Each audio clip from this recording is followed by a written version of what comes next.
sorry. Did I break your concentration?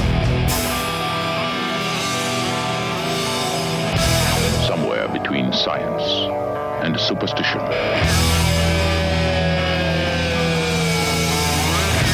We have such sights to show you.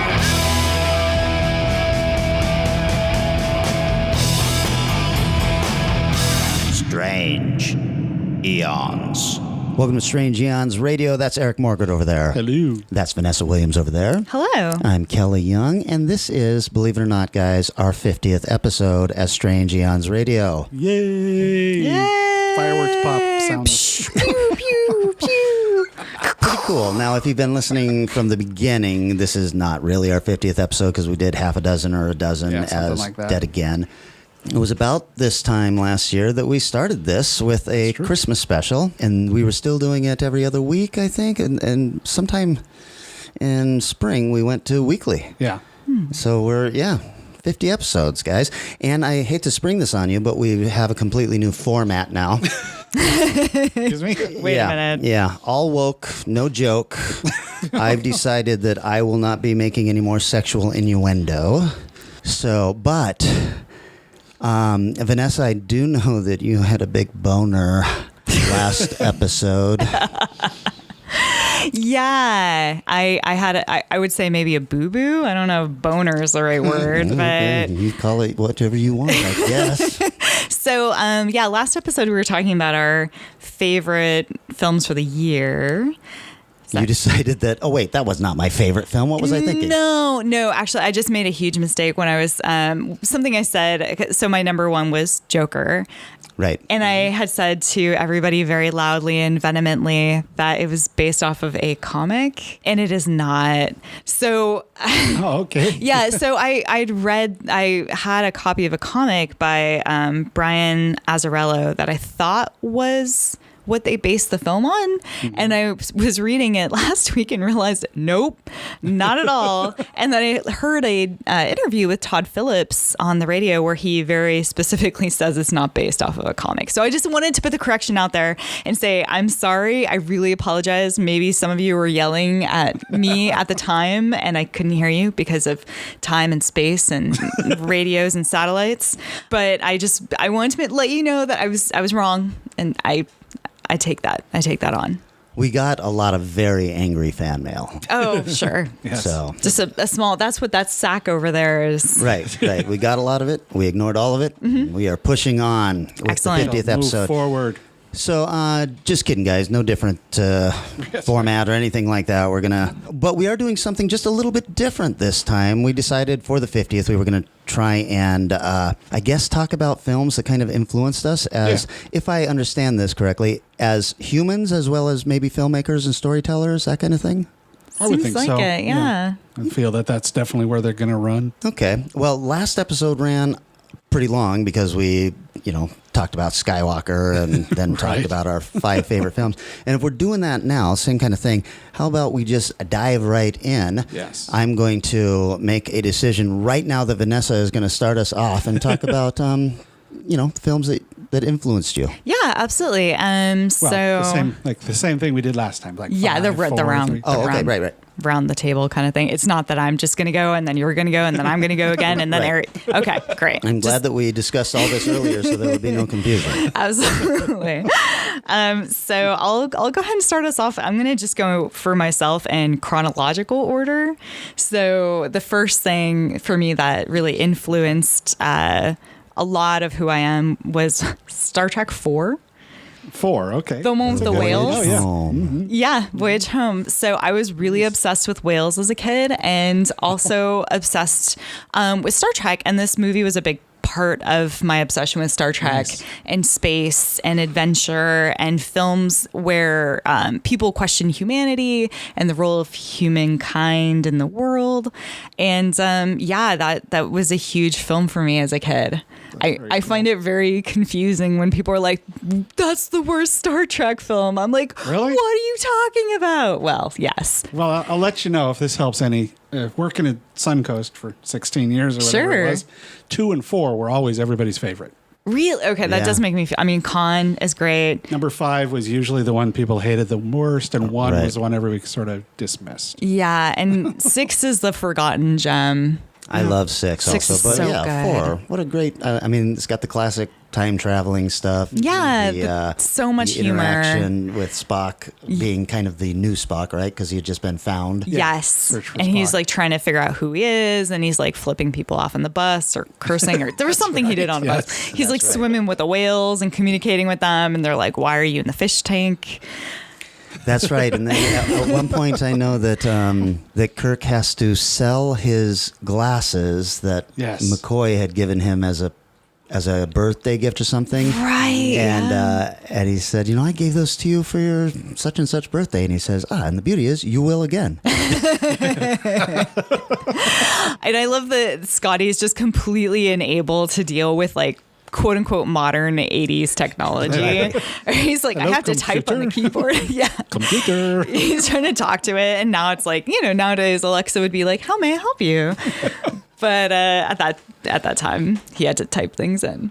It was pretty kind of predicted nicely the future of what we're doing now. There. Actually, yeah, I feel like a lot of Star Trek. I remember when Amazon first came out, I was like, oh my God, we've invented the replicator.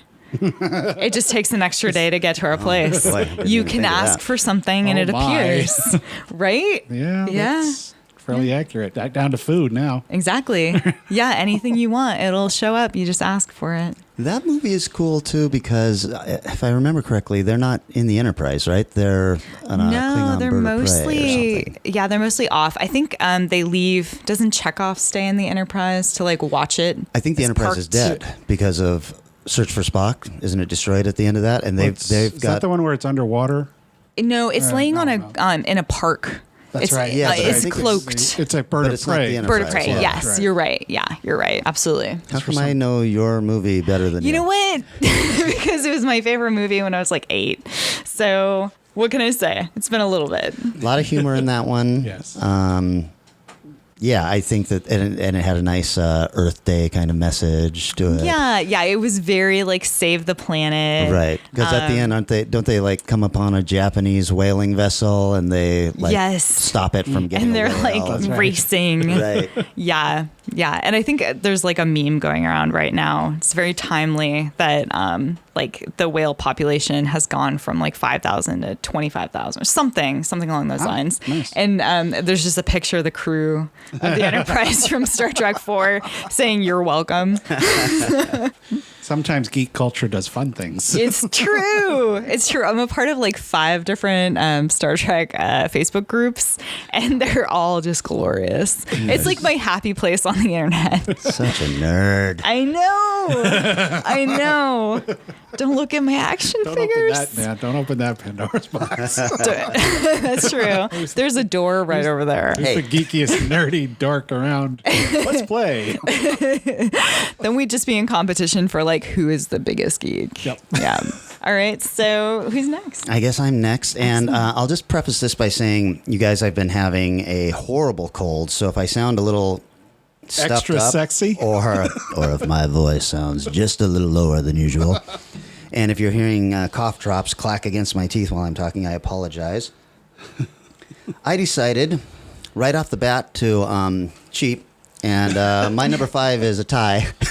Oh, snap. I could have done that. and Didn't. You know how many 'Cause I'm Yeah, you could special have. mentions doing I the had rules after You this? could have. correctly.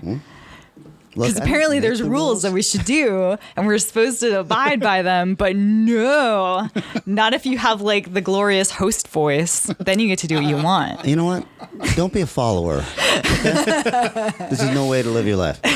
So it is a tie between Monty Python and the Holy Grail Excellent. Nice. from 1975, which was directed by Terry Gilliam and Terry Jones, and it starred Monty Python, which is John Cleese, Terry Gilliam, Eric Idle, Terry Jones, Michael Palin.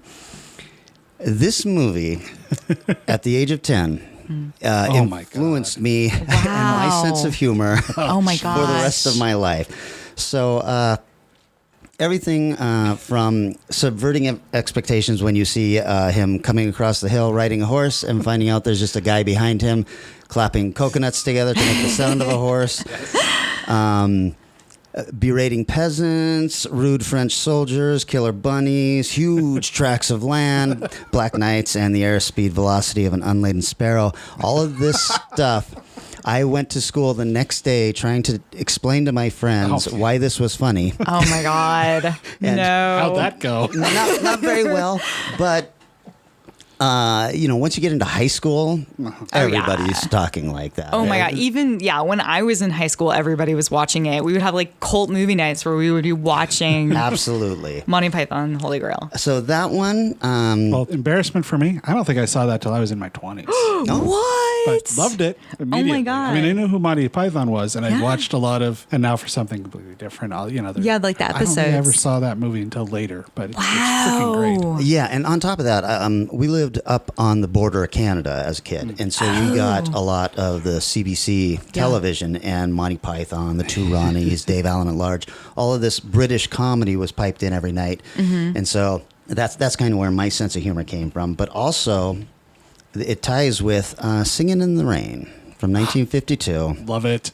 My very favorite musical, starring Gene Kelly, Donald O'Connor, Debbie Reynolds, and directed by Gene Kelly. It started my love affair with musicals. You know that I love musicals, especially good musicals. And it started my love affair with singing because there is a picture somewhere out there, I'm sure my mom still has it, of me in a raincoat with an umbrella. Oh my God. On a very, very sunny day, singing outside, singing in the rain at the age of like 7 years old or something like that. Fantastic. And it was just one of those movies that I can still watch, and I've seen it luckily on the big screen a couple of times. Anytime it's playing somewhere in an actual theater, I'll go see it. And it's just one of those perfect movies. Have you seen Singing in the Rain? I was just about to say, I've actually never seen it. You would like it it's because great. it's about the movie industry. The whole story is really? that this movie star, a silent film movie star, is transitioning to talkies, and his regular partner, this beautiful woman and everything, she's got a voice like this, and so she can't. Of course we can talk. Can't everybody?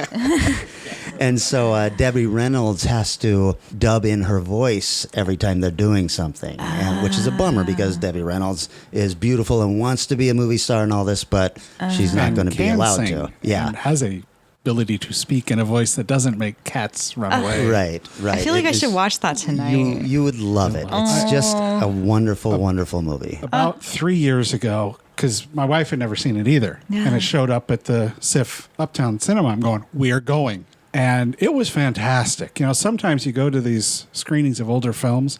I'm sure it happens far more with horror films, where you've got somebody in the audience that thinks they're a damn comedian, is going to say stupid stuff, or watches it ironically so they laugh. Ho, ho, ho.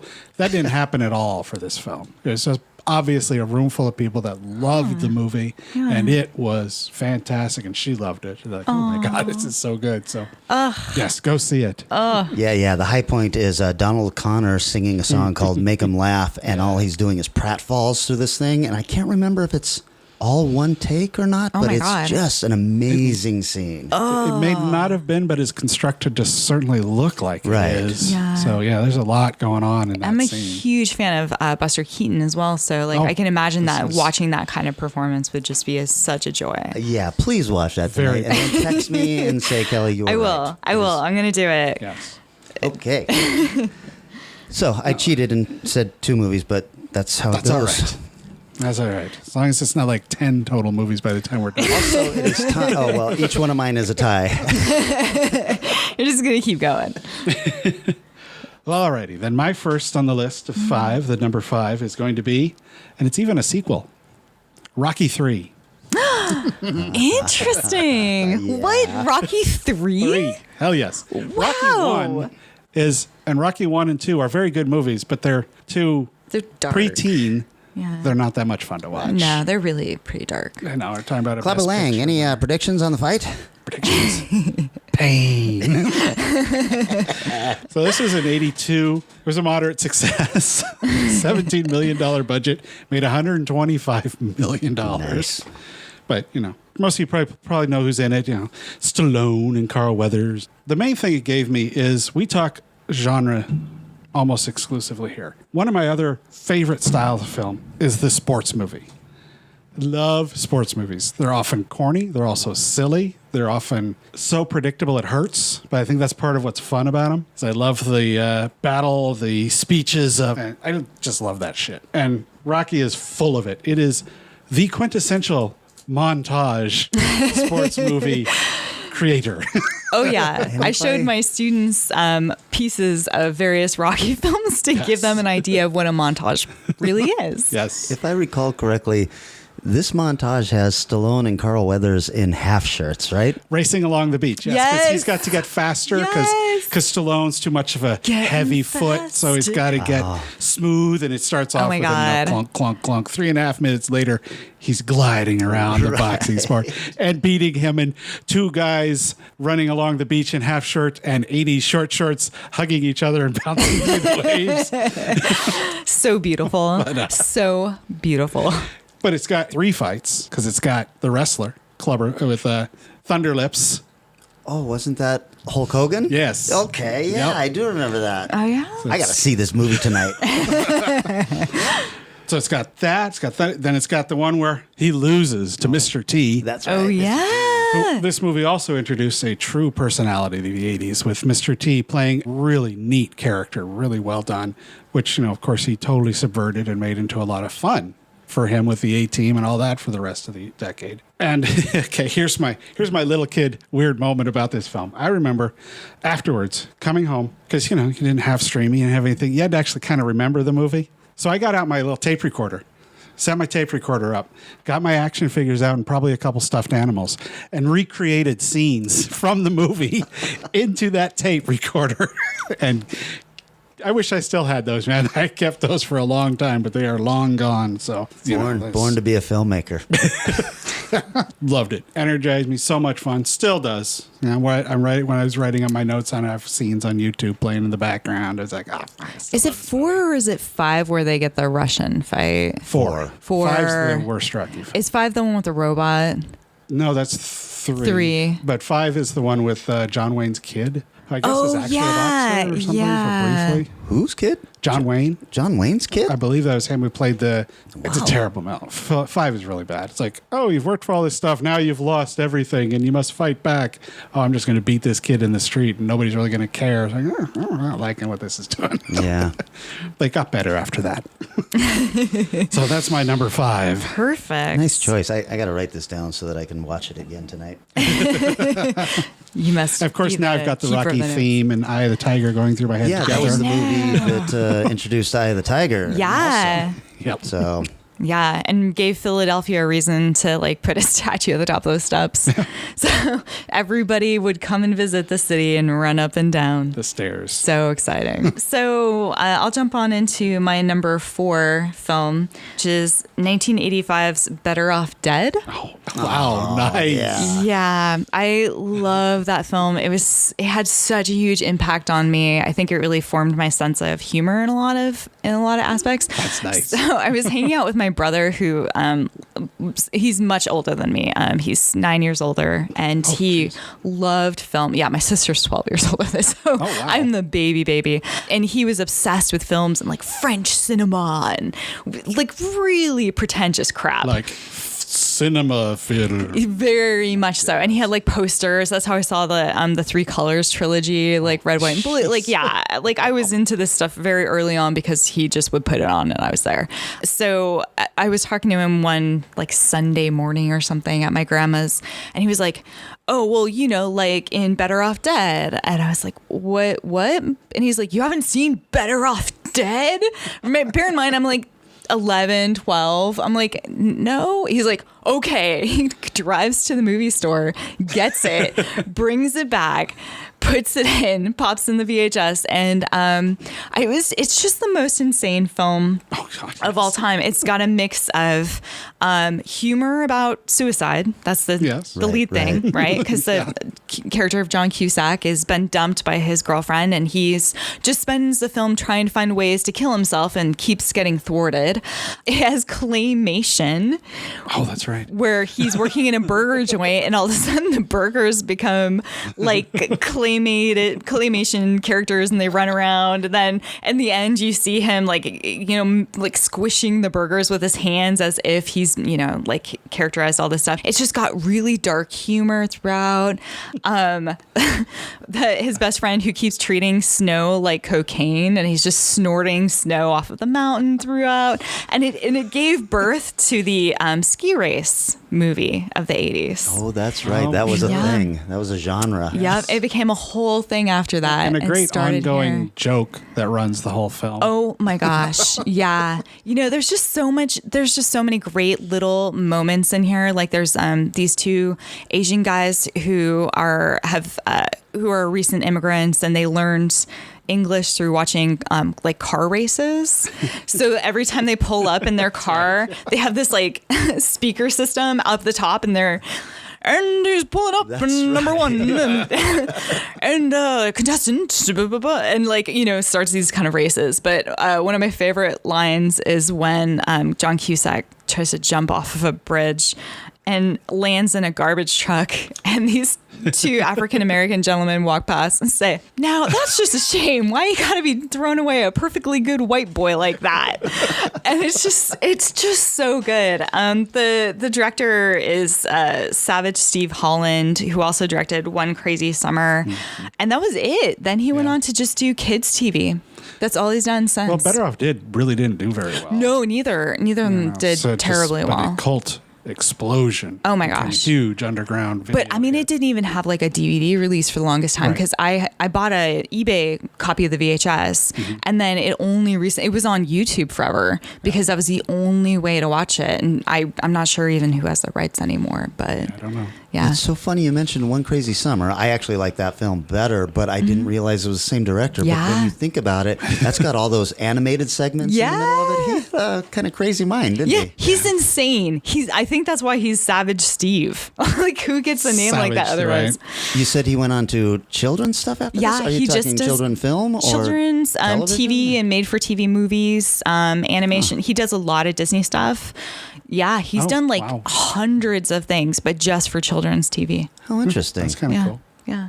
No, but yeah, I loved a lot about that film, and it really woke in me this very bizarre sense of humor that I think I say things that a lot of people either don't get or find quite humorous. So it's either total silence or what the hell is wrong with you? Which is, I think that emerged a little bit because of this movie.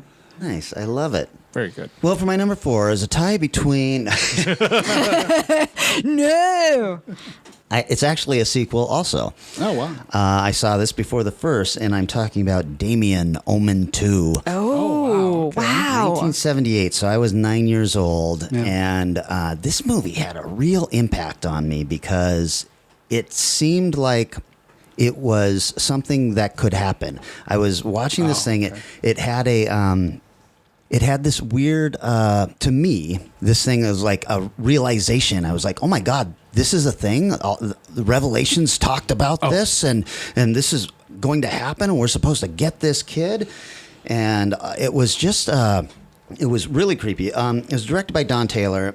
It didn't hurt that it had William Holden and Lee Grant in it. The Omen movies always have amazing actors, you know, with Gregory Peck in the first one and not introducing Sam Neill, but Sam Neill in the third one. Just the height of his acting powers. He was just so good in that. This one, though, at 9 years old, I was a nerdy kid, and so kids to me were scary anyway. But this kid was evil.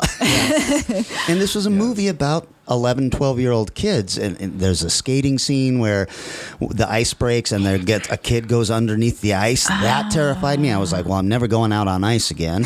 Wow. There was this amazing scene where, every time somebody gets a little close to finding out what's really going on with Damien, they end up dead.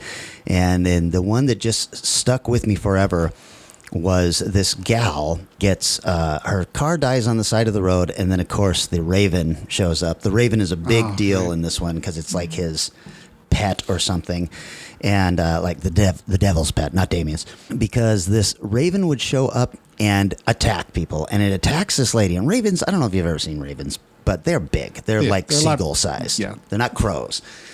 And it attacks her, pecks her eyeballs out, which was a pretty gross scene remember anyway. that, But then she wanders into the road, and this semi just Oh my God. smashes into her. And I had a buddy who I had watched this movie with. We were both too young to be watching this, and then we're riding our bikes the next day. He fell off the bike, and he was sure it was because this crow had looked at him the wrong my way. God. And we were just now, okay, I'll see you later. I got to go. Better go home. Yeah. Hide under my bed. Yeah, it was just one of those things that stuck with me. And then, I was writing stories all the way back then and drawing comic books and everything. After that movie, everything was about the devil. I had the devil in every single story. And of course, we were going to church back then. And so, like, the next weekend, my Sunday school teacher was very concerned, and talking to my mom, why is he asking everything about the book of Revelation? he wanted to know an awful lot about Revelations today. So, yeah, it stuck with me. And, I mean, it wasn't the first horror film I saw, but it was the first one that made me start writing horror stories. Because before that, I was writing a lot of Star Wars type stuff, adventure in space kind of shit. And then it all went downhill. Wow. Goes dark. Oh my gosh. So, like, were you, by the end of that, during that period, were you more afraid of kids or of, like, the devil? Or, like, what? Yes. Okay. Oh, okay. Did you Crank think, it up, man. Did you think, like, jerk, like, asshole kids had the devil influencing them? Or? No, nothing Okay. like that. But you would, I don't know if you remember. It's sometimes hard as you become an adult to kind of remember how you felt as a kid. Yeah. We had scary kids in school, Yeah. that would, like, Yes. just hang out by themselves, and you'd be like, what is going on with this guy? Yeah. And we didn't have a gigantic network talking about every little event That's that happened. true. Right. And you didn't get any, you couldn't look at, like, I'm sure, like an inside school thing where Twitter is like, okay, other people think this guy's weird too. All right. Right. All right. But Yeah. because you were largely alone in whatever that thinking was most of the time. That's true. Yeah, I mean, I was bullied. Everybody was bullied, and Yeah. I think that you're supposed to be. That's how you grow up to know when you see an adult coming towards you and you feel weird about him. That's what's been instilled in you as a kid. You go, I think I will cross the street. This guy looks dangerous. Kick my ass. But Oh, that's what that's for. Oh, okay. I'm glad there's a reason why bullying paid off. Good to know. I think that it's absolutely necessary. It's how nature works.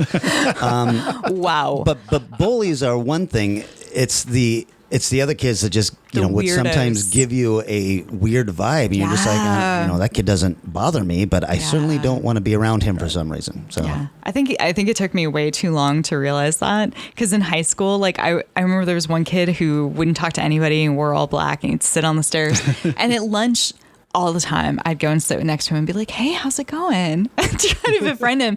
He hated my guts.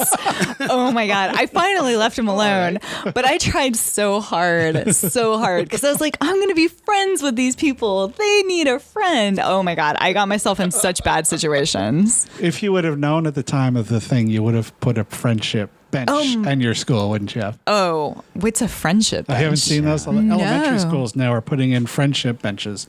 The idea is if you have nobody to hang out with during recess or something, you sit on the friendship bench, and there's a group of children that have gotten together and decided if we see somebody sitting there, we're going to go talk to them. Oh, that's really Which is a really sweet idea, but also would be Not in high really school. weird to be something if I wanted to sit on. Go, "Man, No. I don't know if I could sit on. I don't. Yeah, that would take a lot. what if you sit there and nobody Nobody comes and shows talks up, to you? yeah. Then Yeah. you really have got to be thinking, what's Your wrong head's with me? really in a bad place. Yeah, but no, definitely not high school. That would not work. no. That's called the lunchroom. Everybody, it already exists. exactly. But this was like right before things like Columbine, so we didn't realize just how dangerous some people are. Anyways, that got dark. So Eric, So my next one is yeah, it's not going to continue the darkness. This is probably age-wise. This is definitely, I believe, the one I saw the oldest. Rosencrantz and Guildenstern are dead. oh my God, Wow. I have not seen that since high school. Whoa. Paint a picture of why this one impacts me. I grew up in small town Idaho. I didn't have older brothers or anything like that. I had nobody introducing me to these things because my friends didn't have older brothers, or they had older brothers who were so much older they were gone and weren't influencing. I went to see this in what I believe is now Jet City Improv's theater. So it was early 90s, and it was a movie theater at the time, and it was filled with love seats and beanbags and all this kind of crazy stuff to sit on.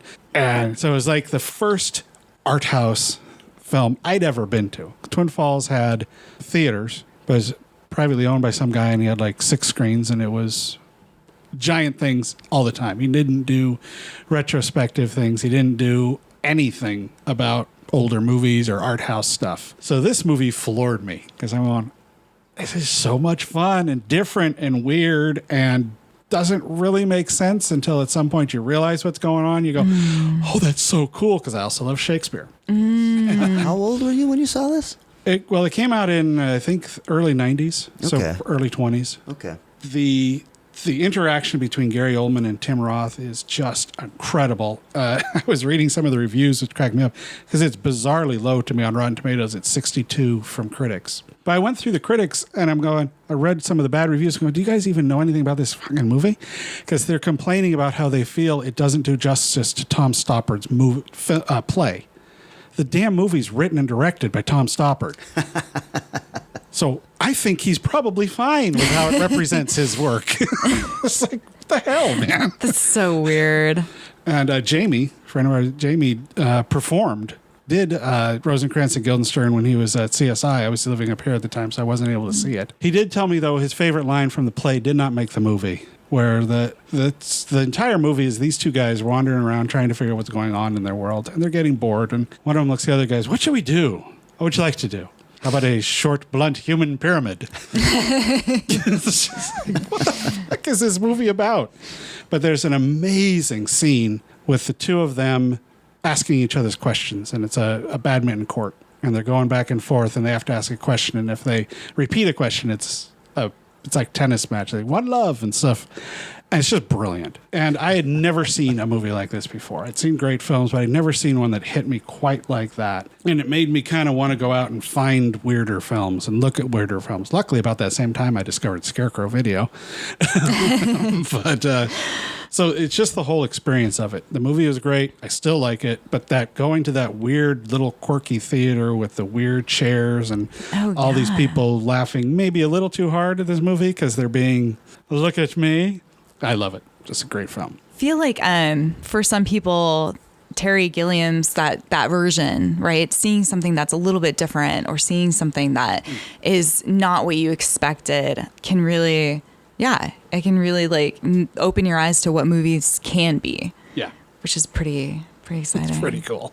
You can't do much better than Tom Stoppard dialogue either. Jeez, that guy is it's so a genius. good. I don't think I mentioned. So anybody out there listening, you want to see this film? The whole storyline is basically Rosencrantz and Guildenstern have a scene in Hamlet, and the entire movie is them trying to figure out why they're going to this place, what they're doing there, and then on the periphery, every once in a while, you see Hamlet.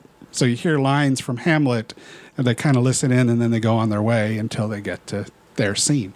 It's just phenomenal. So I guess I'll go next. So we're hitting the number 3s. It's getting real, getting super real now, guys. I really didn't like those first two songs, but now.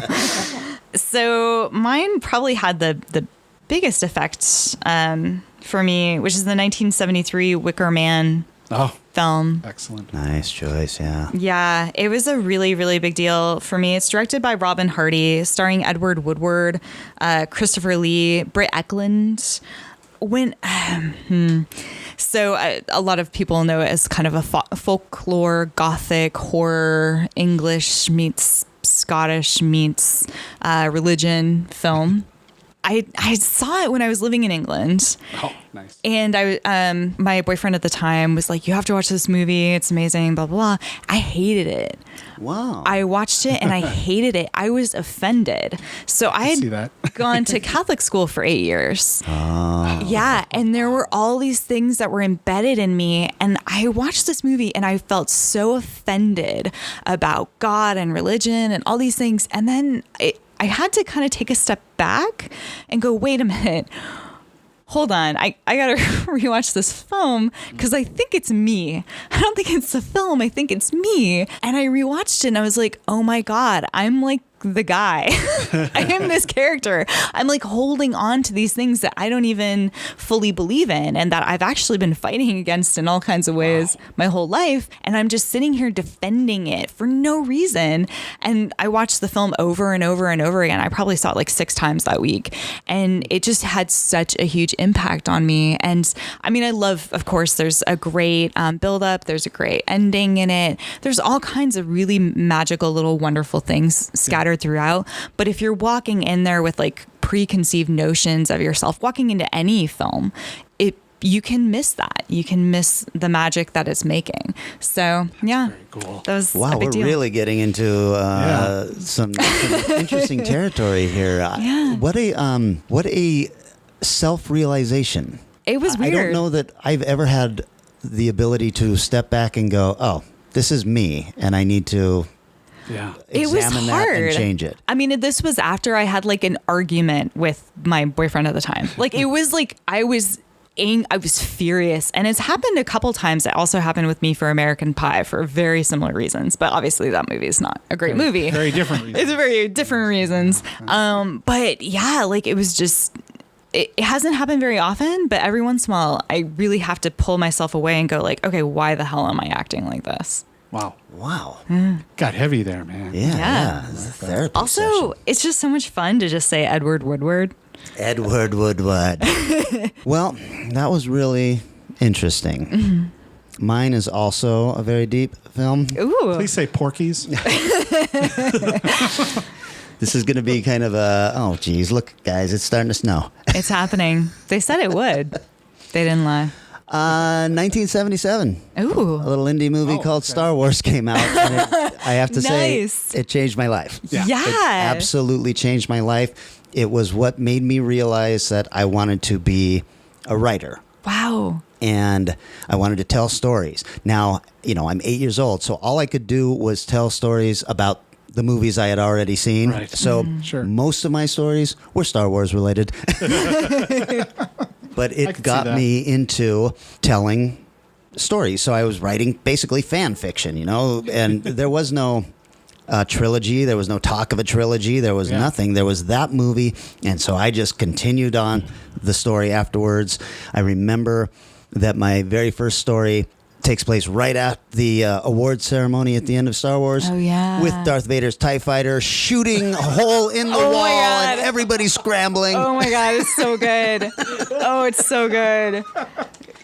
Screw you, Luke and Han. That's right. I want to see that movie. This movie was not just, I have so many good memories of it. I saw this 13 times in the theater on its first run. Wow. Total, I've probably seen it in theaters somewhere in the 20s. It's just a Wow. movie that I think is just wonderful. It's gorgeous. I love the hero's journey throughout. I love Han Solo. He was like, I just wanted to be Han Solo so badly as a kid. I was like, God, I want to be cool. I want to be sitting in a bar, just with my foot on the waistcoat. table And shoot first. Right. We all know it's true. My favorite memory of this is my brother Chris took me to this, and we had been seeing previews for it and everything. I didn't see it opening day or anything like that. Couldn't have anyway because the line around the block to see this in the little 2 theater we had there was just insane. We finally got to see it. We were in like the front row because that was the only seats available. And we watched it. I just watched it with my mouth hanging open the entire time. And we come out of there. I'm 8 years old. My brother is, 15 then. Mm-hmm. And I'm holding his hand as he's like winding me out of the theater and everything. And he looks at me and he goes, "You want to see that again?" And I was like, "Yeah." And we went all the way back to the line and stood in line and saw it twice the first time I saw it. And I love him so much for that. He could see that something in me had changed. Fundamentally, I was like, I don't know what I just saw, but it is the greatest thing in the world.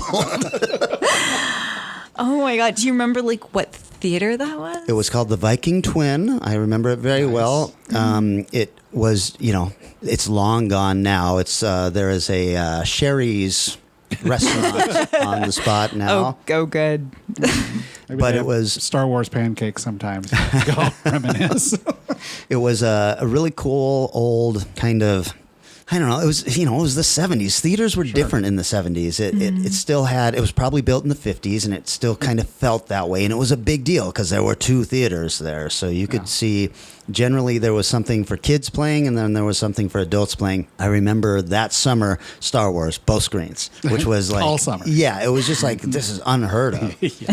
And I mean, I had the Halloween costume. I was Darth Vader that year. As soon as the action figures came out, I was just begging Mom, for. Yeah. She used to do this thing where instead of an allowance, I had a toy drawer that basically she had bought all this stuff and just kind of stocked up. And if I did all my chores, I'd get to pick something out of there. Oh my gosh. And I good. opened the drawer, and there's like 10 action figures. I get to pick one, which was just horror because now I've got this one figure, but I know there's 9 more in there that I can't play with until, one a week. Oh, Mom, you're killing me. Your chores got done, though, I'll bet. Oh, yeah. Yeah. I mean, Star Wars posters on the wall, Star Wars bed sheets, Star Wars curtains. Everything was Star Wars that year. Just... that's all I did. That's amazing. Yeah, it was a big deal to me. And I imagine anybody who's our age and saw it in the theater and is interested in this kind of stuff, Star Wars probably had to play a pretty significant part of your life, at least that year. I just love that it was such a surprise for everyone involved that film became a hit. That there was a story where George Lucas was like sitting eating like food with a buddy in a diner, and he looked out in the theater and was like, "What is that line for?" They're like, "Star Wars."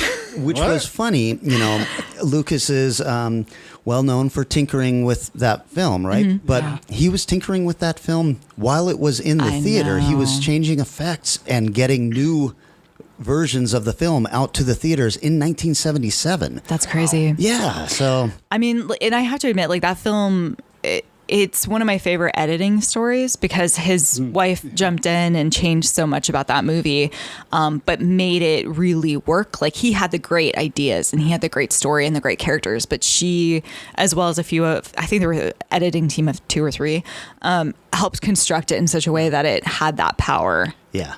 Yeah, it's just one of those amazing stories too of him, realizing somehow that merchandising was what was actually going to make the money on this, and just taking, I'll give you guys all of the profits. I just want the merchandising, and them going, okay, no problem, weirdo. 10 years later. He's got a ranch. So Nice.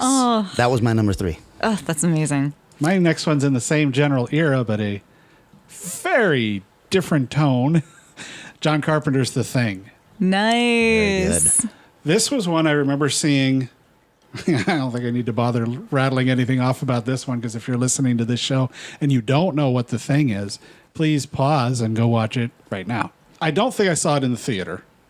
I don't remember seeing it in the theater. I'm pretty sure I would have, but it was Showtime or HBO. So the first time I saw it, it was uncut. I was like, whoa, what is this stuff going on here? This is blowing my mind. Just freaked me out, and I tried to figure out what is going on with this story. I love whatever it is. I didn't realize how brilliant the scene was till later, but the blood test Oh my scene God, where so there's good. no music, there's nothing going on. It's just the actors making this insanely intense scene happen. Yeah. It was also one of those where you kind of realize people have different opinions, because I liked it immediately. I loved the hell out of this film when I watched it. And you go out and you hear all over the place where it just is getting destroyed. And it got Yeah, that's right. nobody with a big voice at that time liked this film. Oh, okay. So I see things a little differently, I guess. But damn it, I love this film. My mom thought it was weird because she watched it with me. She's like, oh my God. What She's am I like, what is watching? that creature? Why is Gum attacking everybody? Probably around the same time I got in trouble at elementary school for doing a book report on Cujo. What? How could you get into trouble for that? That's unfair. You read Small town Idaho. Yep, Get in no, trouble I- for some stupid shit. I totally understand. But led me, to really search out Carpenter and Kurt Russell, even and the stuff he was doing. Oh, yeah. Later on, it was probably the best audio commentary I've ever heard on a film was the Laserdisc of the two of them talking about the movie. So, yeah, obviously you can tell what that led me to. That's probably why I will also just find those extreme films sometimes just to see how far it can push, because that's certainly what The Thing did at that time. Yeah. It absolutely pushed the boundaries of violence in a weird way that Friday the 13th wasn't doing, because they're going for realism, and then the slashers were all like the realism. This was just batshit crazy. Going, I love this. That's the film that broke John Carpenter's heart. I mean, he thought it was going to be great, and I think he knew he had a good film. It was just trashed by the critics. Nobody went and saw it. It was same summer as E.T., and that's that right. was, catching the world on fire. And it cost him Firestarter. That's right. Because he was supposed to be, he was working on Firestarter at the time, and because this was a flop, they took that away from him. So I don't think he ever really recovered. He's really still very bitter about that film. Yeah, which is too bad, because he should. I mean, it's now honored as one of the all-time greats. It's on so many lists of number one horror film of all time and things like that. It is just a stunning achievement with the special effects and everything. I think that's probably what turned so many people off. Is those effects were scary and they looked real. Yeah. As batshit crazy as they were, somehow the legs sprouting out of a guy's head worked. Yeah. Isn't it funny that and Alien had I think they both had a similar reaction from... Well, Alien was a massive hit. Yeah, was it a massive Alien hit? did really well, but it wasn't particularly... Which one? Oh, it was Blade Runner. There we go. Yes. Thank you. I was like, I know it was one of his films. Okay. But still, just that realistic, creepy, horrible, your insides are telling you something's wrong. Yes, exactly. I kind of had the same introduction to that, too. I remember hearing my brother talk about it. He had seen it in the theater, and I was like, will you take me, please? He would take me to all these art films.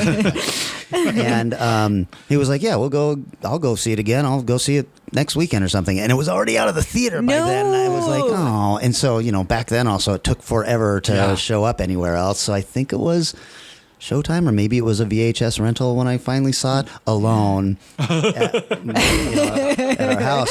And I was just like, this movie is fucking bonkers. And I'm actually scared right now. And I'm like, what am I scared of? This takes place in the snow, in, all this stuff going on. In the middle of nowhere. Not at all my situation right now, but I'm like, what am I so scared of? But yeah, it really worked on me. That was a great film. I love that film so much because the first time I saw it, I had the family over for Easter, and I was well in my 20s, and I was like, I haven't seen The Thing yet. Let's just throw this on in the background while people are hanging out chatting. And every once in a while, somebody would look at the screen and be like, what is happening? And I was like, oh my God, this is majestic. Oh, man. Well, nice pick. Should we take a little break? Sure. And let Napa tell us what's new, and we'll be back in a few moments. Mufflers. Today we celebrate the first glorious anniversary of the Information Purification Directives. We have created, for the first time in all history, a garden of pure ideology, where each worker may bloom, secure from the pests of a contradictory force. Purification of thoughts is more powerful a weapon than any fleet or army on earth. We are one people, with one will, one resolve, one cause. Our enemies shall talk themselves to death, and we will bury them with their own confusion. We shall prevail. On January 24th, Apple Computer will introduce Macintosh. And you'll see why 1984 won't be like 1984. Welcome back. We are talking, our favorite films that influenced us and all that stuff. And Vanessa, we're into number 2. Number 2. If it wasn't real at number 3, it's real at number 2. Let me tell you. My number 2 film is 1972's Solaris. Wow, I did not see this coming. Yeah, that was like a really big deal for me. So I was living in London at the time. I'd done film studies. I don't know that I'd gone to film school yet. And I was kind of watching more and more films. And there's this little theater off of Leicester Square called the Prince Charles Cinema. I used to go there all the time. It was like it was a super run down like ex-porn theater. And it's called Prince Charles because he gave a bunch of money to it and they revamped it. But it was still pretty run down. It wasn't super great when I was there. It's supposedly haunted. They also have ninjas.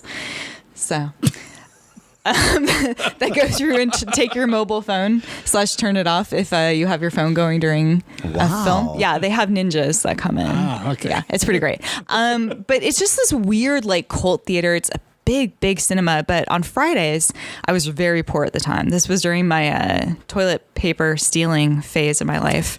On Fridays, they would have £1 cinema where you could buy like any drink or any food for £1 and you could see any movie for £1. So I was seeing a lot of content there and they had Solaris come on and I was like, I had no idea what it was. I was just like, space, cool, science fiction, let's do this. And I swear if I had not been forced to sit there in the dark and socially it would be unacceptable for me to stand up, leave, or be distracted, I would not have had the experience that I had. But because I was just sat there and engaged, it really, I don't know, affected me because of the slow, like interesting, ominous, it's like strange, but also very familiar. I can't even say, I don't think anyone can fully say what that film was about. But I've never seen it. Can you give us kind of a plot? Yeah. So a man loses his wife and there's then a distress call from a space station he has to go up onto. And when he goes to the space station, there are things that are wrong. For example, his wife appears. Oh. Yeah. And you just don't know quite what's happening. I would recommend watching the original rather than the George Clooney version, which is, I think it's a little too on the nose. It doesn't give away and does give away too much, I feel like. But you don't know if he's gone insane, if he's lost in nostalgia, if there's like a gas leak, or if it's genuinely a ship that has become like haunted and is filled with these strange apparitions and different things happening. So. Wow. Yeah. Would you say, it's sci-fi or is there a little bit of scary stuff going on? It's just ominous in the same way that Don't Look Now has that like long, scary. It's not that there's like a jump scare. It's more that there's this feeling of dread consistently. So things are off. Your brain knows something is off, but you can't piece together what it is because the story is just not super coherent because you're experiencing it through this man who is dealing with loss. So, ultimately the film, is definitely about loss and grieving. Dostoevsky? Tarkovsky. There we go. Tarkovsky. But yeah, so it really taught me how to watch a film very patiently. I stole the style for a little bit. I was very excited by it during the same time everyone else was, where it was like long tracking shots, Gus Van Sant. Yeah. But I've kind of grown out of it a little bit, but that kind of, I don't know, that film where it's not necessarily just about the story, it's more about this like tone and this feeling it gives. It was it's a really cool experience for me. I'm going to have to sit down and watch this. I would recommend it, but don't let yourself be distracted. Turn off the lights, turn off your phone, try to be engaged because otherwise you'll lose interest. Okay. Yeah. Well, Eric probably knows that this was going to show up on my list. My number 2 film, which used to be my very favorite film of all time, is Shane from 1953. It's an old Western. It's directed by George Stevens, and it stars Alan Ladd, Jean Arthur, and Jack Palance in his first role. I saw this. We were vacationing in Maui, and I think I was maybe 13 years old. And Hawaii is a really neat place unless you're 13. You're not really old enough to do anything cool. Aww. And, I didn't have any of my own money or anything like this. And so Hawaii, I'd love to go back as an older adult. Now, we used to go every Christmas for like 5 or 6 years. And it's lovely to play in the sand and all that stuff. It's very expensive if you want to do anything in Hawaii. So I would watch TV at night, and Shane came on. My dad was like, "Oh, you're going to love this one." I was like, geez. My dad likes it. Yeah, and I was like, I'm not into Westerns even. So this is going to be a tough sell. And there was just something about the beautiful colors, and it's, it takes place in the Old West, and there's a sod buster and his family, this evil land baron who's trying to buy up everybody's land and all this. They're being forced out. This kind of little tiny community is being forced out of this area, and into all of this comes Shane, who is a retired gunslinger. He's put the guns away. He just wants to live a nice life. And these people take him in because he stops one of the land baron's guys from roughing up somebody at a general store. And so they take him in and say, thank you, and all this stuff. And can we, have you here for a little bit? What are you doing? And he's like, I've got no real plans and no real direction. And yeah, I'd love to stay and thank you. And so he starts helping them on the land. And the guy's wife starts kind of falling for Shane, and they've got a young kid who's just enamored with him, especially because the kid is snooping, and he finds Shane's guns. And he's like, you're a gunslinger. And he's like, no, I'm not. I'm not that. He puts the guns away. He then gets, unfortunately, pulled into all of this bad shit that's going on. And he's like, you know what? I'm going to stand up for these guys because they're farmers. They don't know how to take care of themselves at all. And this guy is bringing in bad people to rough them up and everything. And he's like, all right. So he puts on the guns, and he basically goes and tells these guys, enough of your bullshit, which backfires because they then bring in Wilson, who is this badass gunfighter that Shane has heard of. When he finds out that Wilson's in town, he's like, yeah, shit just got real. Somebody's going to have to die First time now. that line was used in a film. He realized, somebody's going to die at the end of this. It's got Jack Palance is over the top evil. He's young and handsome in like an incredibly cruel way. And he's all dressed in black, and he's got the spurs. I don't know. I just fell in love with this movie. It's because it's just classic storytelling. It's the guy who hung up his guns, which, is so, it's a trope of its own now. The gunslingers put everything away, and I swore I'd never come back to this. It's got an amazing showdown at the end, and it's one of those things where Alan Ladd is just so handsome. He's tall and slender and blonde hair, like almost yellow hair. Wow. The wife is falling for him madly, and it was one of those things where it's a movie from the 50s, and it's so complex because he could have the girl if he wants to, but he's too good of a guy. And he knows, all he's wanted is to live a farmer's life. And here's this beautiful woman and all this stuff. And he knows that it's not for him. He can't get away from what he actually is, which is a killer.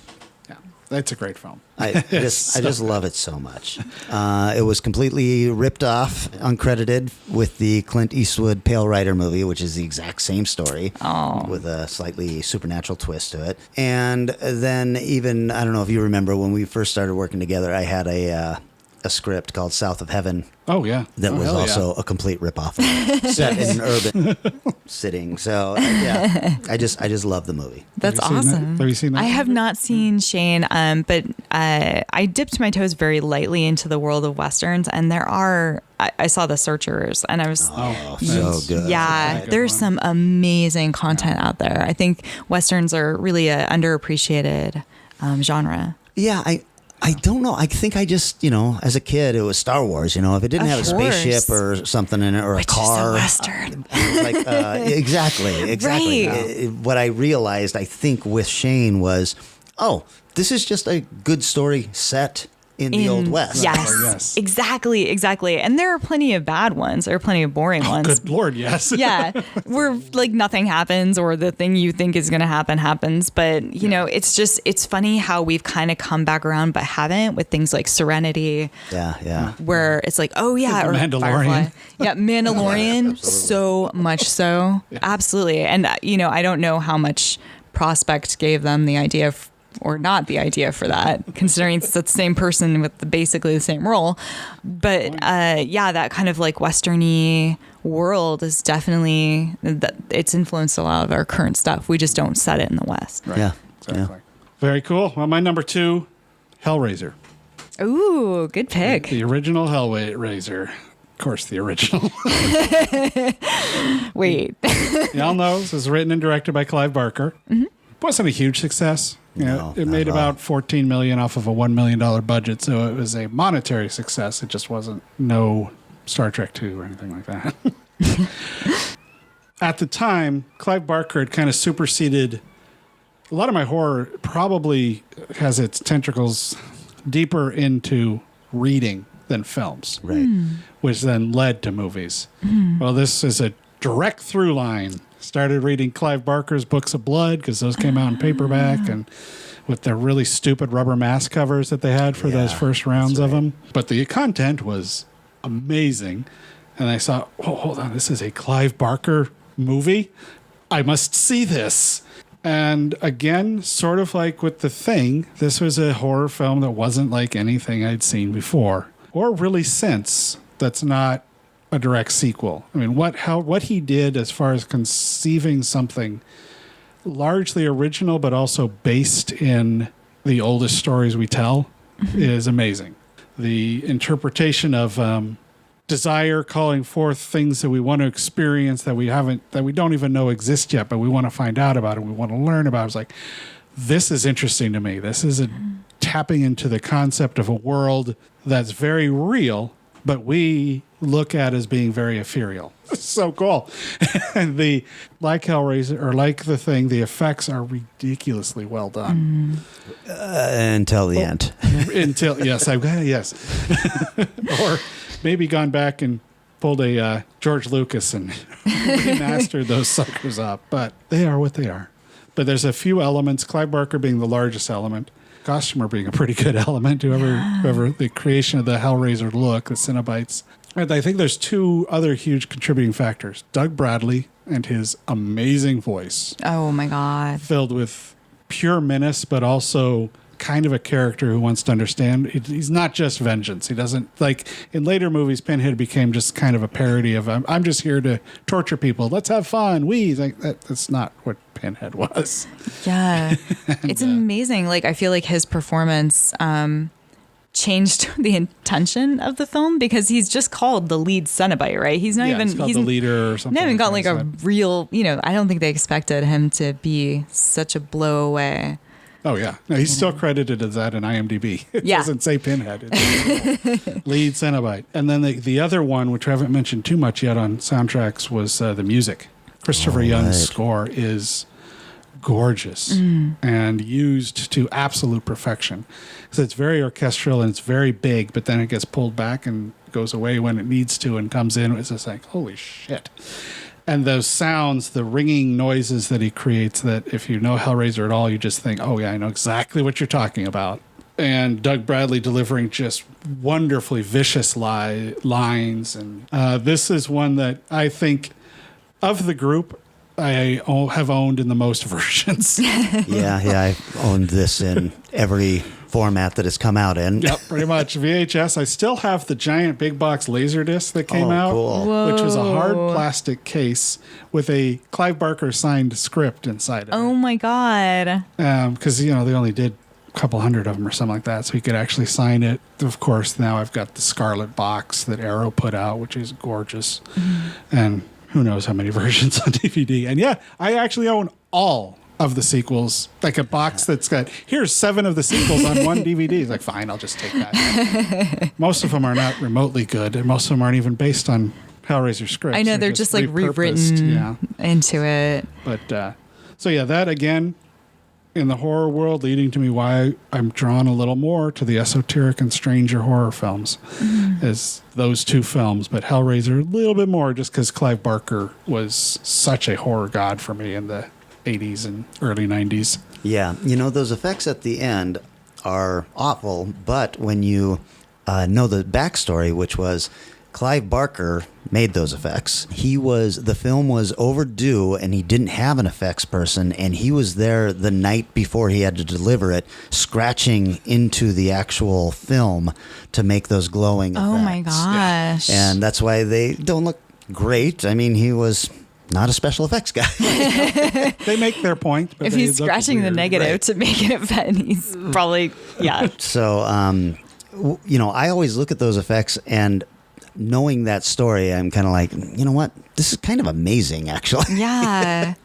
Yeah, I mean, it's kind of interesting. Early CGI, as cringy as it can be, sometimes it's like, oh my God, you didn't have anything, and then you made this. Yeah. Or there's the other side of that, like with what people watch now think is CGI is not CGI. Isn't that crazy? Like Escape from New York. Yeah. You watch that and you just automatically think when he's flying over. Oh, right. That's computer saying, no, it's No. not. That's a little model. Yeah. Oh, that's right. Even like the screen isn't. Yeah, the computer screen The computer screen is not a computer screen. They actually had to build the lines and then paint them or something? Yeah, something like that. Yeah, they it's an actual thing, and I think they animated it. Yeah, so crazy. Yeah. So that's number 2. Now. Oh my God, the number 1. Ooh. Now, before we get to this, is this the most influential film, or is this just it happened to be your number 1 because of the chronology? It's a little bit of both, but I feel like all of these films really influenced me in different ways. Right. Yeah. So this one probably influenced me the most as a filmmaker. Oh, okay. Yeah. Cool. So It better be good then. Well. So it's kind of it's a little bit of a tie, but I'm gonna choose one. I'm gonna go with John Carpenter's The Fog. John Carpenter's The Fog. This is KAB Antonio Bay. Stevie Wayne here, and let me be the first to wish Antonio Bay a happy birthday. We're 100 years old today, and keep a watch out for that fog bank heading in from the east. 100 years ago, between midnight and 1, something unknown came out of the fog. Now it has returned. Oh, Jesus.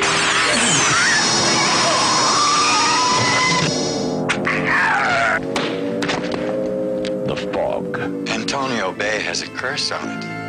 We're all cursed. There's no water getting here, but something awful cold did. I think I'll go to Vancouver now.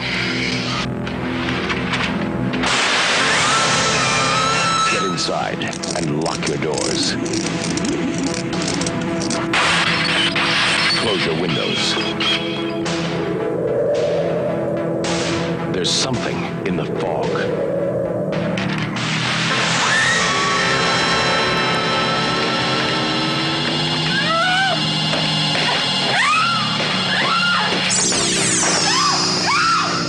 Stay away from the fog. John Carpenter's The Fog, starring Adrienne Barbeau, Jamie Lee Curtis, John Houseman, Janet Leigh as Kathy Williams, and Hal Holbrook as Father Malone. The fog. What you can't see won't hurt you. It will kill you. Between midnight and 1, it will find you.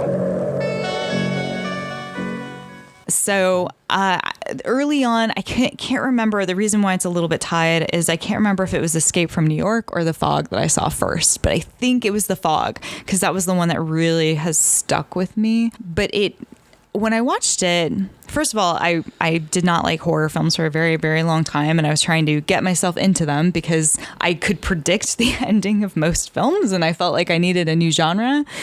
So I had started kind of engaging with horror films a little bit, and when I watched The Fog, it didn't feel like a horror film.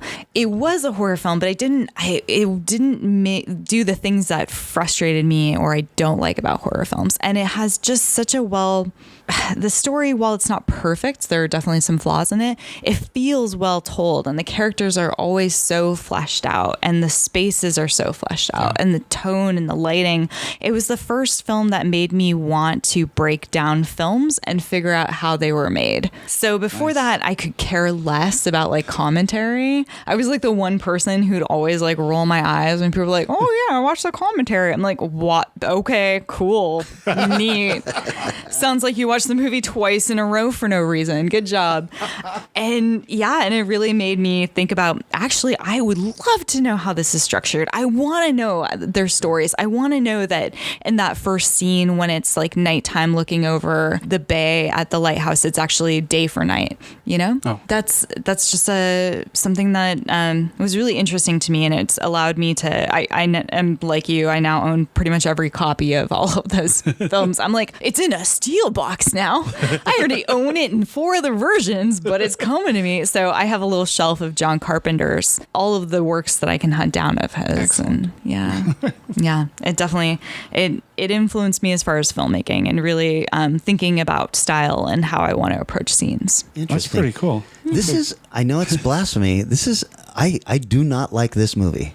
That's fair. I get it. There's some storytelling problems I have with it. I hate that our hero, Adrienne Barbeau, when she knows her kid is in danger, chooses to be the voice that tells people where the fog is. And I'm like, I don't like you as a hero anymore. She kind of can't get to him. I always feel like I feel like that should have been the story. Is that she had to get to him. It's her child. But she's got that voice. Well, she's great. Sure. Yeah, and John Carpenter is massively into her at that point. I don't know that I think he was cheating on his wife to get to her at that point. Something like that. Okay. Sure. Yeah, that was one of the first films that he switched. I'm with ladies. Kelly. I don't actively dislike it. It's not my favorite, but your reasonings are really, really cool. It's not like you said, this is the most amazing film. It's not his best film, and it's not my favorite film, though it's up there because of this particular reason. But just, there's just moments that have never left me. Like when we first get the sense that something's coming through the town and like car alarms start going off and dogs are barking, and you've got that guy and he's alone in a little little supermarket thing, and he's sweeping up, and it's late at night, and he grabs the milk bottle, he opens it, he drinks from it, he puts the cap back on and puts it back on the shelf. That says everything I ever need to know about that guy. They didn't have to, if you think about that character in any other film, the guy sweeping up late at night, no, you're not going to get that. You're just not. Very few filmmakers bother in the way that John Carpenter does to fully flesh out these moments and really make them like stick to your gut. Like, I really don't like Children of the Damned. Is that what it's called? Yeah. Village of the Damned? Village of the Damned. Thank you. Village of the Damned. But the first 20, 30 minutes of that film are great. After that is a garbage fire. But, having people fall asleep on like the barbecue and, like little details like that is just, it kills me. I don't know. There's something about it that just sparks me inside. So, but cool.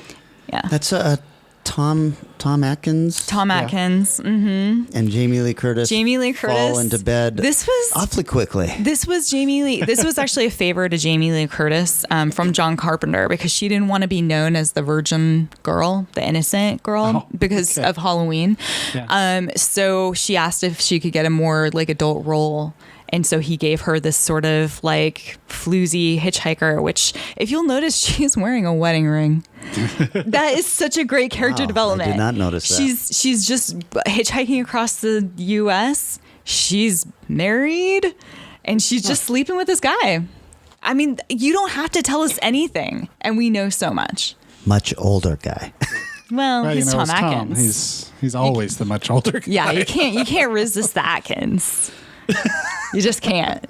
Like if He's Tom all Atkins pulls meat, up, no vegetables, you're getting in that no car. carbs. All right, my number one is going to be no surprise. I've talked about it ad nauseum.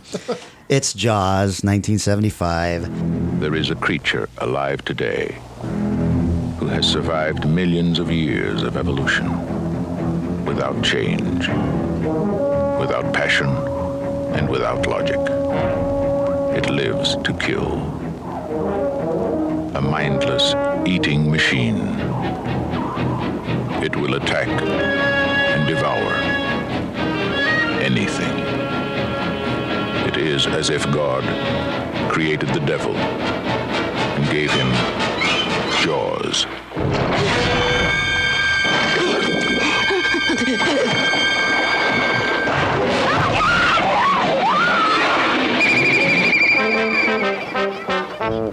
This is Universal's extraordinary motion picture version of Peter Benchley's best-selling novel, Jaws. Is it true that most people get attacked by sharks in 3 feet of water, about 10 feet from the beach? Yeah. What we are dealing with here is a perfect engine, an eating machine. We're not only going to have to close the beach, we're going to have to hire somebody to kill the shark. Bad fish. But I'll catch him and kill him. Did you hear your father? On the water now! This shark, swallow you whole. You're going to need a bigger boat. That's a 20-footer. 25. None of man's fantasies of evil can compare with the reality of Jaws. Roy Scheider, Robert Shaw, Richard Dreyfuss, Jaws. See it before you go swimming. This would be the genesis of my healthy fear of sharks. Excellent. And my ridiculous fear of water in general. Mom took me to see this in the theater. I was 6 years old. Oh my God. Yeah. That's too Yeah. Starred Roy Scheider, Richard Dreyfuss, Robert Shaw. And what I remember about that viewing was being terrified. But the thing that I've never forgotten is everybody had heard what an amazing, scary movie this is.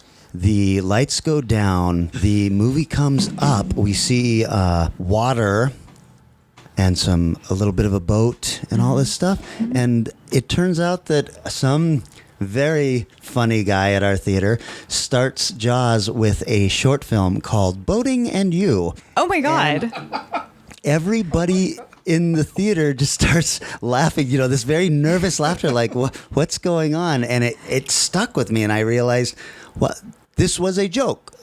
Whoever did this, it was like my first time getting an adult joke. I was like, this guy did this and picked a film that starts with water, and everybody was like looking forward to it. And then this comes up, and I've just never forgotten that. It was just crazy. The film is brilliant. I think we all know the film is brilliant, and the brilliance lies in the human moments, not in the scary shark scenes. It's Roy Scheider and his son, copying him at the dinner table.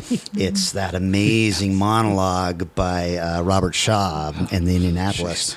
It's Richard Dreyfuss making faces behind Robert Shaw's back when, Shaw's telling him what to do, when Quint's telling him what to do and everything, and he's making faces at him and all this stuff. Those are the moments that make this a brilliant movie, and that's why none of the copycat films that came afterwards worked, because they all thought that they had to make a shark movie.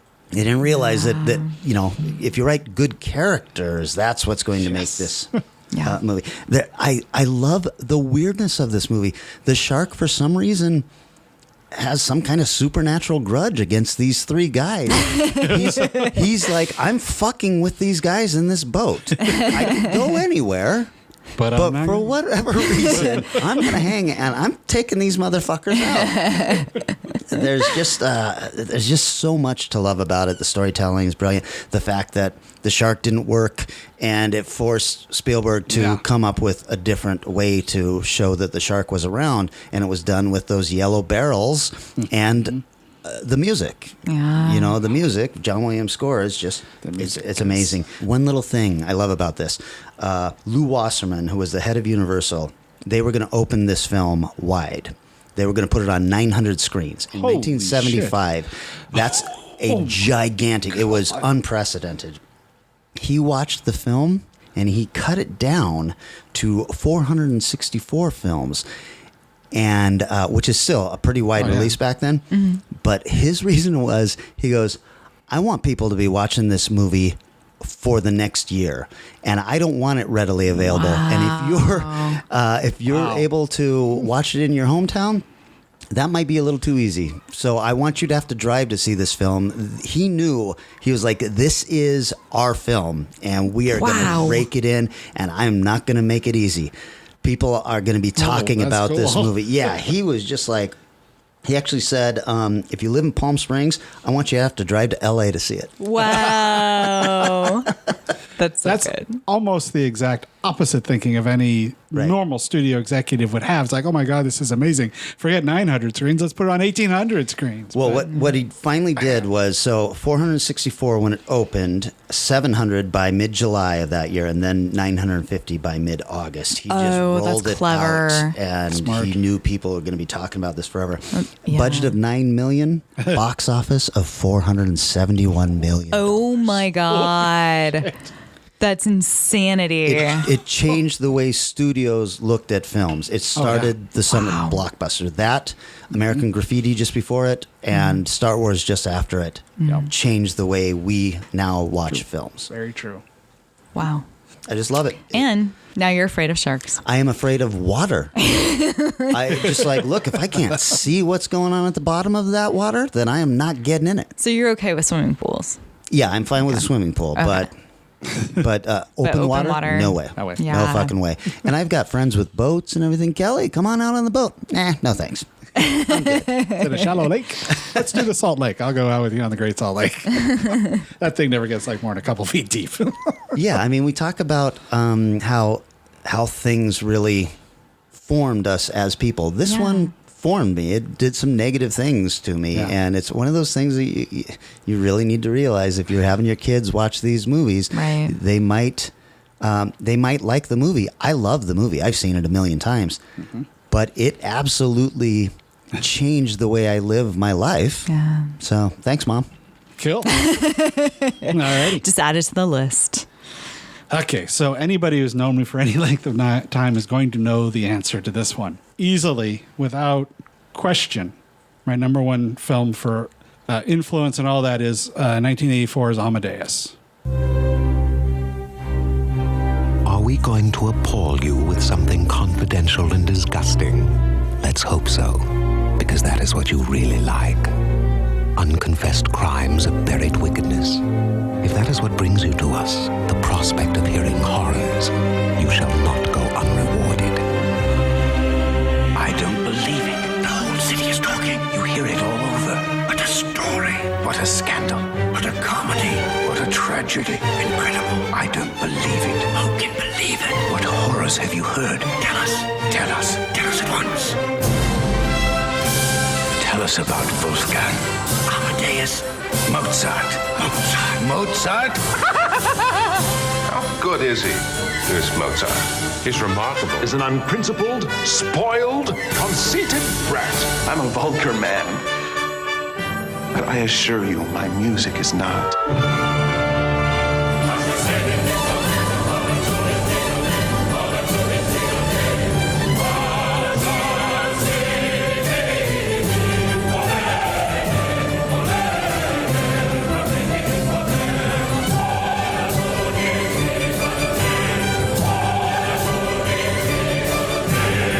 Amadeus, the man, the music, the magic, the madness, the murder, the mystery, the motion picture. Amadeus. Everything you've heard is true. Oh, yeah.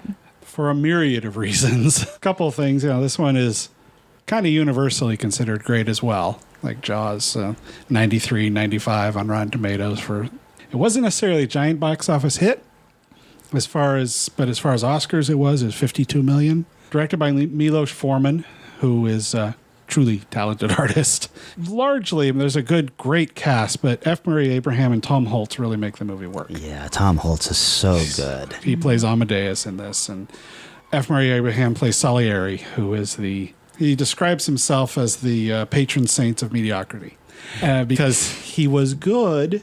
He was good enough to be the orchestral performance for the king, but as soon as he realized who Mozart was and saw him, he knew his talent was nothing. He recognized true genius, and it killed him and drove him crazy enough that basically went out to set out to kill him. There's a few scenes in here that worked incredibly intense on me. My father was a lover of classical music, to the point where he'd go out to lunch with a friend of his and he'd have a tape prepared. The friend would have a tape prepared ahead of time, press play, and then press stop, and go to my dad and go, "Tell me." And my dad would name the composer. Oh my gosh. Sometimes the composer in the piece, but sometimes who was actually performing it. Wow. Whoa. I mean, his knowledge of classical music was freaky, and I didn't get it. And then I heard Salieri describing, I could tear up at this, Salieri describing the Mozart's music, like that single oboe note that's just hanging there. And I'm like, I get my dad a little bit more now. I was like, so it had a huge impact on that. Other scenes along those lines, as a film, there are unparalleled, brilliant moments in there where it's a absolute masterclass in filmmaking. The segment near the end, because Salieri hired him under this mask to compose a death march. Salieri's plan is to compose it with him and steal it, and then play that as he wrote it for his good friend Mozart. And there's a scene where Mozart's dying in the bed and Salieri's writing the music for him. And the back and forth where you see Salieri really don't even know what he's talking about a lot of the times and doesn't understand what he's doing with the music. And then he gets it. And it's just brilliant filmmaking. It also moved me towards this idea where part of the reason I don't hate the Oscars, even though I realize kind of what a sham they are and all the problems they have now. Mm-hmm. But this movie made me go, oh, sometimes the Oscars are amazing. And sometimes the films that win them are the right damn movie. Right. Like this one won a crap ton of Oscars, like actor, directors, film. But it's weird in its influence for me as it sits as a piece of art almost. It didn't send me out buying all of Mozart's music. It didn't send me out going, I got to see everything Milos Forman has done. Mm-hmm. It just sat as this representation of the art of film. Mm. And has always been that for me. I'm not a period piece lover. I don't want to go out and watch period piece movies. It sits in this weird place in my head because of what it did with my dad and what it did with movies as a whole, where I went from, if it's an Oscar movie, it's boring and stupid, like Kramer versus Kramer. Ordinary people. Kramer versus, oh no. But then I saw this and going, oh, well, okay, I can get into this. I can watch this. And Blue Velvet was nominated that same year and a few other films. I'm going, all right. Without a doubt. There's one problem. The only version currently available is the director's cut. And overall, the director's editions are just fine. Mm-hmm. There's one scene I fucking hate. Oh, no. Where at this point in the movie, Mozart's falling down. He's falling apart. He's having problems with money. And you know that. And it's totally set up. But for some reason, the scene itself is cool and would have been a nice extra as addition. Mm-hmm. But in the context of the movie, it's just piling on how bad he is. He never wants to hire students. So he goes to this guy's house to kind of beg for him to hire Mozart to teach his daughter or something like that. And it's just, take this scene away, please. This scene sucks. But movie floors me. I just can't get past it. I didn't see this movie until this last year. It was I knew it was your favorite and I knew I had to watch it. Mm-hmm. But I can't remember which scene you had posted. You had posted some scene, and it might have been that It was the final back and scene. forth one, yeah. Yeah, and I watched that scene, and I was just so drawn in that I was like, what am I waiting for? So I just went in the movie and watched it, and I was like, no wonder he loves this. This is a brilliant movie. Well, you've made me feel like I should rewatch it because I definitely didn't enjoy it when I saw it, but also, I think it was the costume piece and classical music, and I have a big barrier between us. So I think that, but I love the way that you describe like how that made you connect to it better. Oh, yeah. Oh my God, that's amazing. I remember sitting in the theater with my mom and dad going, whoa. Did your parents like that movie? Oh, yeah. Okay. But, so, yeah, that's my number one. Well, all right. So now hopefully everybody feels like they know us a little bit better. I feel like I know you guys way too much. Do you have any others, though, you want to throw out as like some special mention things? You know what? I don't really. I could talk about how I love Empire Strikes Back better than Star Wars, but it didn't have that effect. Yeah, it didn't have that effect on me. But and my throat is all scratchy. So I would love to hear your guys's other. Yeah. I mean, I was definitely influenced. The one thing I wanted to mention was some TV stuff, because I definitely grew up during the era of TV as the babysitter. So, Latchkey kid. Totally. I was that kid that they just put in front of a TV. Yeah. I mean, I remember being in like, not a crib, but one of those like playpen things, watching like Disney cartoons. But Ninja Turtles was like a huge thing for me. Like I was obsessed. On my 6th birthday, I got all 4 of the Turtles. And like I would, if we went to church and the Turtles were on, I would throw a fit. I mean, and I was a cool kid. I was generally very chill, but it was a huge part of my growing up, and I was very passionate about it for a very long time. And also things like X-Men, the animated series, was like a big deal for me. On the Disney Plus, I guess. I know now. Check it out, see if you still like it. Actually, when I was working for Technicolor and we did Disney Channel, it was right when they had acquired that content. So I was going through and rewatching all of the X-Men for them, which is very exciting. Rough job getting paid for it. I know.